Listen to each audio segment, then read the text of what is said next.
the Matzah Man, in honor of the Afikuman. It was the afternoon before Passover, and Rachel and her brother David were dreamily opening boxes of matzah. They opened the first box, and out took some matzah. They opened the second box, and took out some more matzot. They opened the third box, and out jumped a matzah with a brown, fat face.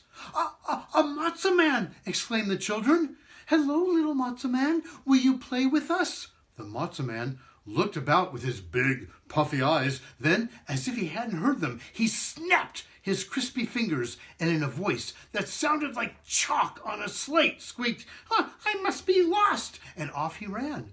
"No, you're not!" cried David and Rachel, running after him. "You're in the right place." But the matzah man ran out.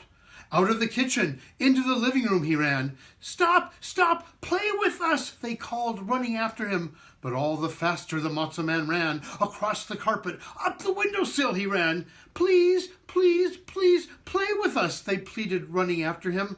Faster yet ran the matzah man. Up the curtains, along the molding he ran, along dangerously thin molding near the ceiling. Oh, he slipped and he fell.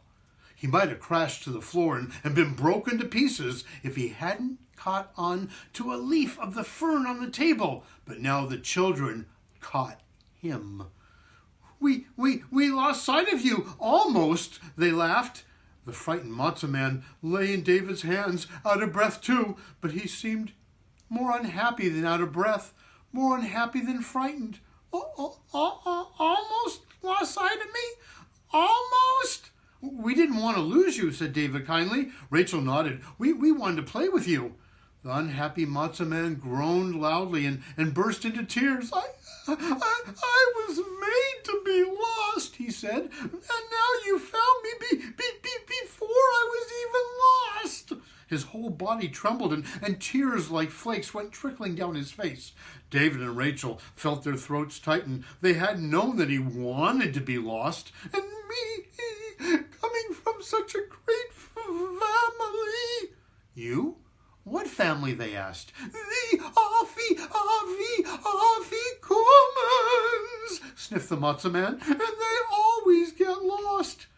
"But don't you know," Rachel pointed out, "it's too early for that." David nodded. "You must get lost tonight at the Seder." For a moment, the matzah man just stood there with his mouth open. Then he blushed.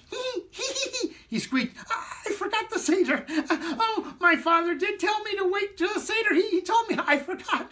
And his grin spread from ear to ear. "Well, now you will play?"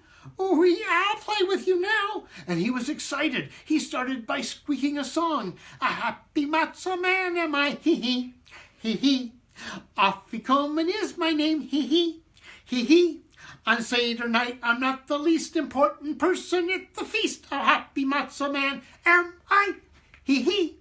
Well, David tried to squeak the song too, but the matzah man out-squeaked him. Then he began to hop, and Rachel hopped, but the matzah man out-hopped her too. Then he began to spin, and David and Rachel, they began to spin around, but the matzah man outspun them, and soon they got so dizzy they couldn't stand straight. I'll show you tonight," squeaked the matzah man. "You'll see what a real Afikuman I can be. No matter where your papa puts me, I'll be where my papa told me to hide. I'll be in the bottom drawer of the chest. The bottom drawer of the chest. Bye!" And he hopped out of sight. Well, that night, after David and Rachel had asked the 4 questions and sipped the glasses of grape juice and had tasted the bitter herbs and everything and listened to the story of the Hebrews going out of Egypt and had eaten the Seder supper, Father gave the signal. At once, everyone began searching for the Afikuman. Everyone searched, because if you find it, you get a prize. The noisy cousins searched. The clever, sharp-eyed aunts searched. Mama searched. Bald Uncle Henry even searched. Grandpa Saba, he took off his square glasses and searched, but they couldn't find it. They all stared at Father as if, "Do you even know where you hid it yourself?" Well, Father seemed to know. Has everybody looked?" he said, not noticing David and Rachel. He lit a cigar, it's a dated book, and puffed long puffs. He drummed for a while on the table, then he kind of drawled, "Well, now that everybody just keep your eyes open and you'll see something. I'll show you where I put it." and he went over to the place Papa, had actually hidden it himself. It wasn't there. He quickly looked under the place, over the place, inside the place. It wasn't in any of those places.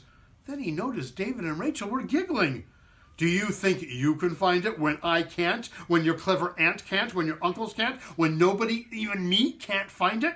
Without a word, the children went straight to the chest.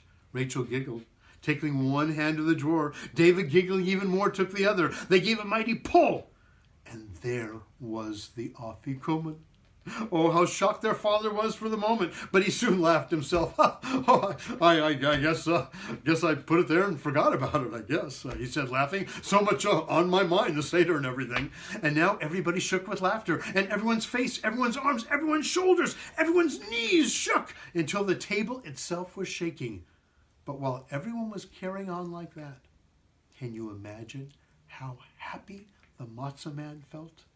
His brown, fat face, big, puffy eyes, and the voice like chalk on a slate. Grinning at Rachel and David, he was tittering and winking and squeaking with laughter. Oh, he had shown him he was a real Afikuman. Chag Pesach Kasher. Enjoy your feast of